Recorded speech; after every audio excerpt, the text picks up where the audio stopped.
Hi, this is Glenda. I've been playing with chalks. We had our craft group paper mates last Saturday, and one of the ladies was trying to reproduce a card that she had done in chalks a long time ago and couldn't remember how she got the results she did. So it's not something I've ever played with very much. They give a very delicate pastel effect, which is not my first go-to effect. It's pretty, but I don't know, it's just not one of my favourites, but I quite like the way all these turned out. There's a lot of tutorials on, it's Poppin Pastels is the technique, and they basically all say the same thing: stamp in Versamark and add your chalk to your image, and that's it. And I couldn't find any hints and tips because she wasn't getting the results she wanted, and when I tried it I got absolutely horrible results. They were truly bad. I've never thrown so many things in the bin as with this technique. So I thought I'd quickly share the few hints that I have worked out after playing with this. And if anybody has any suggestions for this technique, I would love to know, because you know, it's a technique with lots of possibilities, and it does give a soft card if you're trying to do something subtle. So yeah, as I said, there just weren't too many hints and tips. I would have thought there'd be a forum on it on Split Coast or something where people would have said, oh, this is all the things you need to do to get a really good result. So anyway, first of all, really smooth paper. The smoother you can get, the better, but I don't think gloss would do it. So sort of a matte but super smooth. So this is a watercolour paper with no grit to it, it's just smooth. In fact, that side's even smoother, I think.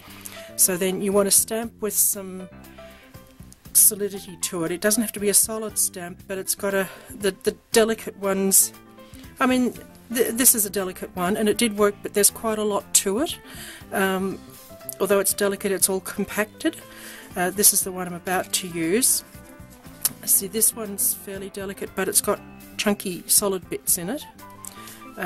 They were the same couple of stamps, and this is the reverse of that, which is the leaves. When I tried sort of just little flowers with just an outline, I wasn't getting a great result. The stamp Carla had she was trying to use was a fairly delicate flower, but it had a thickish line to it, so I'm guessing that's why it worked. So anyway, really soft, smooth card, a juicy Versamark, and good, nice firm stamping. The ink sink in a bit.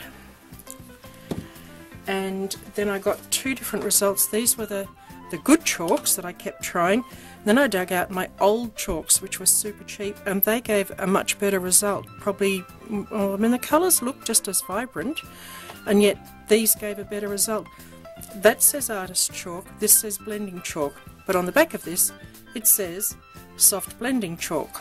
So I couldn't find, other than a whole lot of things on the difference between oil chalks and pastels and things, I couldn't find anything that suggested there was a difference in these, and it can't necessarily be age because these are newer than these, unless old is better.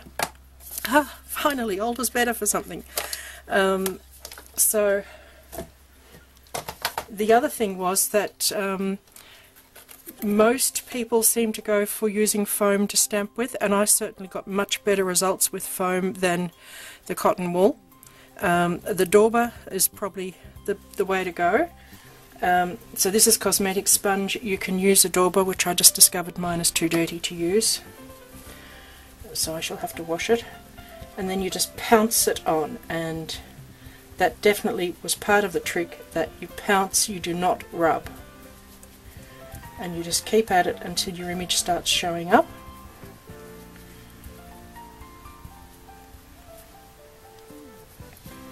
And I had trouble with the green, it did not show up as well as the colours.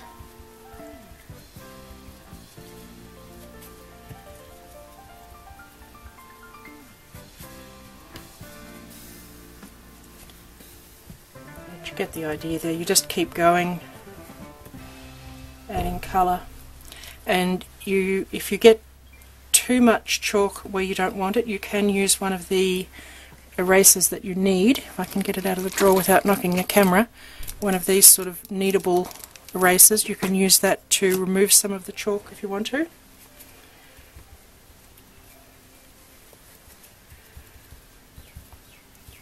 So anyway, that eventually turns into that. So that's what I've learnt on chalking, which isn't much. So as I say, if anybody has some hints and tips for me, that would be great. And that's all I have been doing. So thanks for watching.